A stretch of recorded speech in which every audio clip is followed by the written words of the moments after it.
In the packet that you have from last week, it looks like it's on page, what page is it? 1, 2, 3, 4. It's on the 4th full page in this packet that you have. So what a piecewise function is, it's like looking at two graphs at the same time on the same screen. The analogy that I used back there was it's like a mashup of two different songs that you're kind of listening to at the same time. So it's a mashup of the line 2x and the graph of the square root of x at the same time on the same screen. So if we only took the graph of 2x and just graphed that whole graph, it would be a line with a y-intercept of 0 and a slope of 2, right? So you'd go up 2 over 1 and put a dot, up 2 over 1 and put a dot, up 2 over 1 and put a dot. At this time, you should probably be working in pencil and be drawing kind of lightly because we are going to erase part of this graph. So you go up 2 over 1 and put a dot. On the flip side, you go down 2 left 1, and this red graph is the graph of the line y equals 2x. Trace it, and it looks like that. At the same time, they're asking us to graph the square root of x.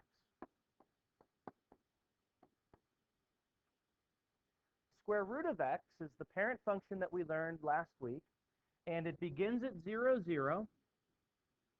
Then it moves to 1, 1, because the square root of 1 is 1. Then it goes over to 4, 2, because the square root of 4 is 2. Then it goes over to 9, 3, because the square root of 9 is 3. So that's what the graph of the square root function looks like. I would be done if that's all they wanted me to do. If someone just said, hey, graph these two equations on the same screen, I just did. The trick is this. Okay? That's the key to graphing a piecewise function. They're telling you to graph the two different pieces under different domains.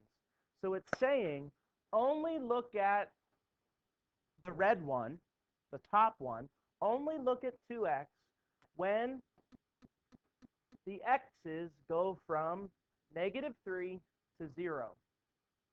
So it's basically saying, let's only look at a segment of the graph.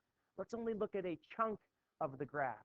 Let's just go from -3, 1, 2, 3, to 0, and create sort of like a window where that's the only region. You're kind of cropping the graph. You're only going to look at the red graph for that domain. So I'm going to erase the parts of the red graph that do not fall in that black window. So this entire part over here is going away, and we're only looking at the part between -3 and 0. It says right here, only look between -3 and 0, so that's the part that I draw. The black dotted lines are not really part of the graph. They were just there to use as a guide. So I'm going to erase them. But that is the first piece of this piecewise function. Then it says, once you jump to 0, once you get to 0, you jump onto the blue curve.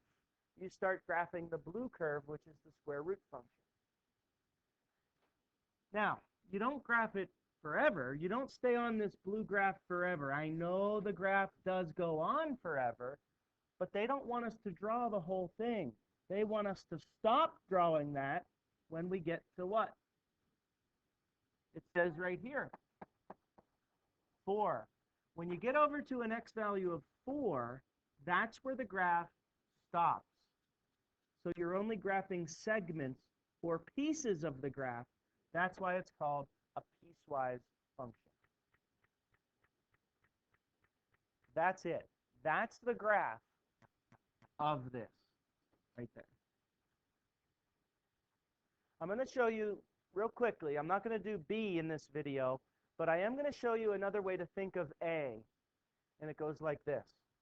Let's take the top, which is the y equals 2x, and let's make a quick table of values for it.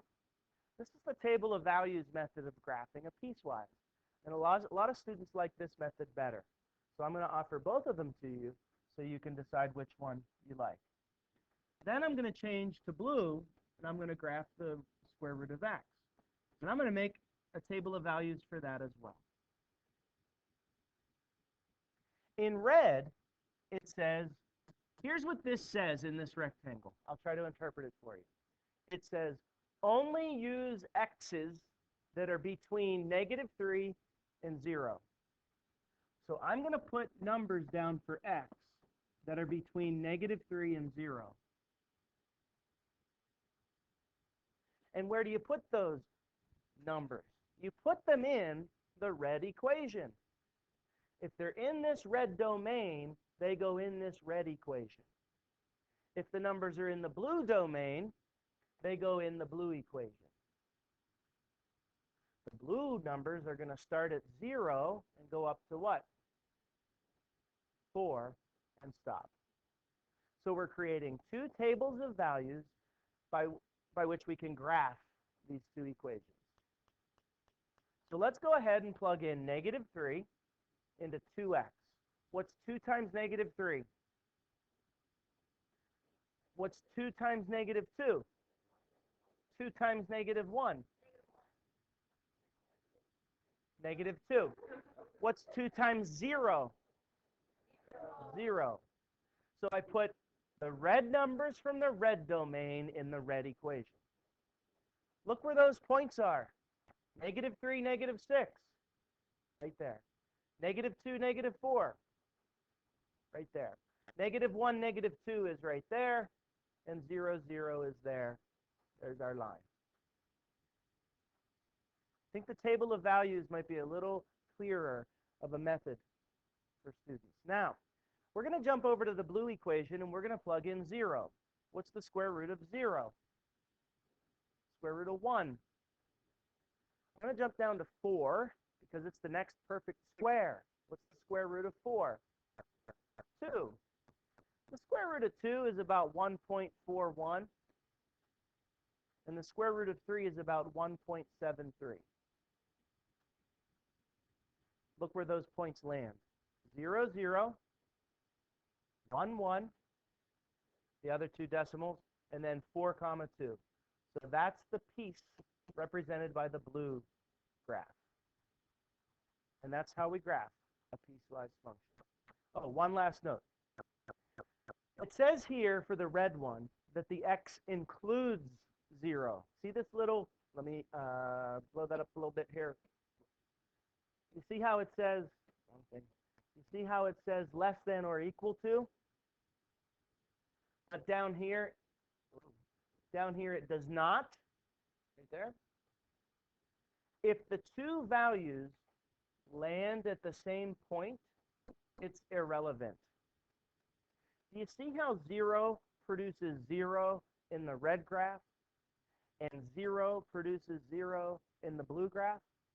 If they're on the same point, it doesn't matter which one you use. It's in the same spot anyways. We will get to some where you have to use one or the other. But that's it for our first example of a piecewise.